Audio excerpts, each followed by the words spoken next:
Okay, the second part is test development guidelines. Okay, this is the bulk of work that we need to do in order for us to validly adapt and translate a test.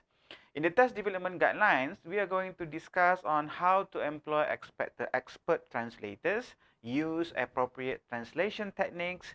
We need to provide evidence of equivalence of item contents, provide evidence of suitability for items format, scaling, and all related procedures. And lastly, we're going to discuss on how to do pilot data collections, item analysis, reliability analysis, and validation study. So under test development guidelines, we have 5 aspects that we need to assure. Firstly, under test development guidelines, TD named as TD1, we need to ensure that the translation and adaptation process consider linguistic, psychological, and cultural differences. And how to do this? We need to choose a proper expert with relevant expertise. Okay, in the guidelines, it highlighted that we need to at least employ 2 expert translators. Okay, 2 expert translators in various translation design, which we're going to discuss after this. Expert, like I mentioned before this, is a person or a team with sufficient combined knowledge of one languages. Okay, the language involved both English and Malay, for example. The culture, understand about the construct, understand about the variables that are being studied in both cultures. Okay, the content of the test and general principle of testing.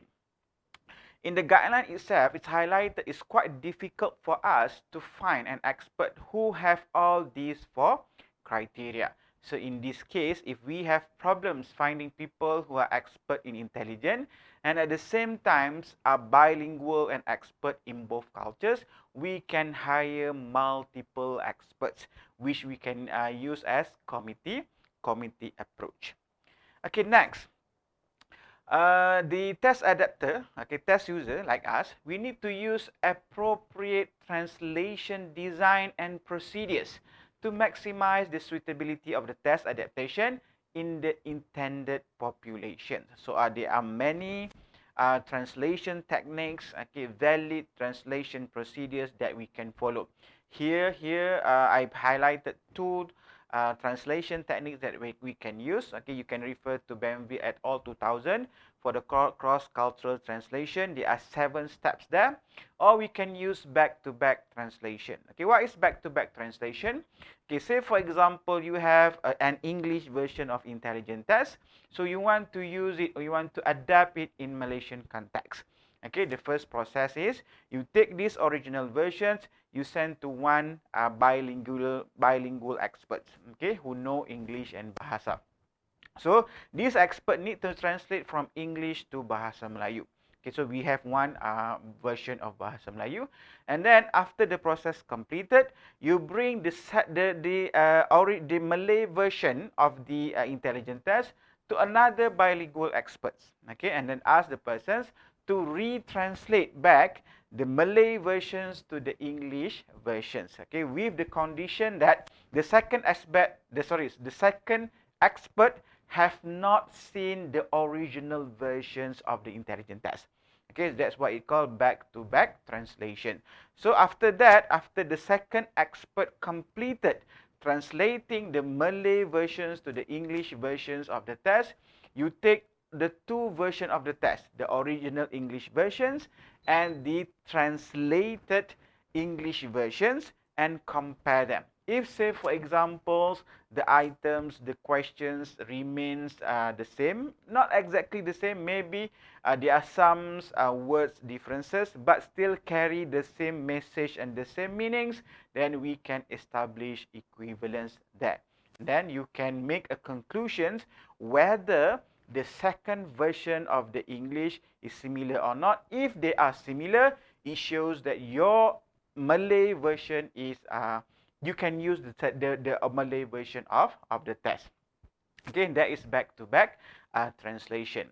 Okay, the third guidelines under test development. Okay, As a test adapter, test user, we need to provide evidence that the test instruction and item content have similar meaning. Okay, so the meanings that intended to in the original population carry similar meanings in the intended population. Okay, it's established in the United States. One want to apply in Malaysia, it carries similar meanings. So how to do this? Okay, we can employ native reviewers. Okay, native reviewers to evaluate the translation. Okay, we need to find bilingual who know about Malay culture, who know about intelligence, and evaluate whether the instruction and the content have similar meaning in Malaysian context or not. Okay, we can also use samples of bilingual respondents. Okay, we can ask people who know both languages and to answer both version of the test. Okay, to find out whether whether the meanings of the items and instruction is the same or not. Okay, and then we can also run small scale tryouts. Okay, small scale tryouts. We conduct the survey with the new version of the test. Okay, the adapted, the translated version of the test.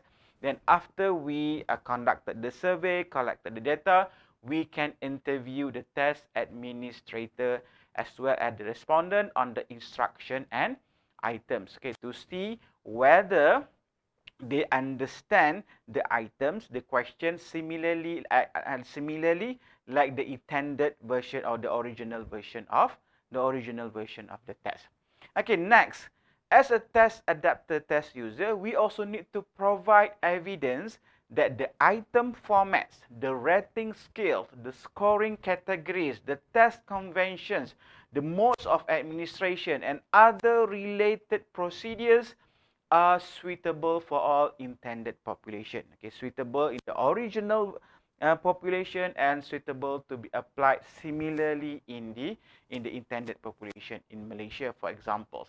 In this case, we can ask expert, we can ask test administrator, or we can ask respondent themselves on the suitability of the item formats and all of this when we want to conduct the test. Okay, we can ask them to provide their opinion on the suitability or applicability of the items, item format, and everything. Okay, it can be done both quantitative or qualitative. Okay, in here we need to provide the evidence. And next, after we provide all of these evidences, we need to collect data on the adapted test. Okay, we need to collect data or pilot data to enable item analysis, okay, reliability assessment, as well as small-scale validity studies, so that any necessary revisions to the adapted test can be made. Okay, here basically we conduct the validation study to acquire, to establish the item characteristic, the quality of the items. So here it's called a small scale, because before we embark into a full-scale validation studies, we need to make sure that the items that we have carries a good quality characteristic. Okay, here we otherwise when we go to run a full-scale validation studies, if there are problems, then we are going to waste a lot of resources.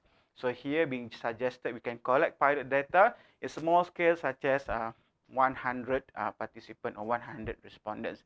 So when we have this data, we can run item analysis. So depending on the psychometric theories that we are following or the tests are following, we can conduct item analysis based on classical test theory approach or generalized linear modeling approach or item response theory approach.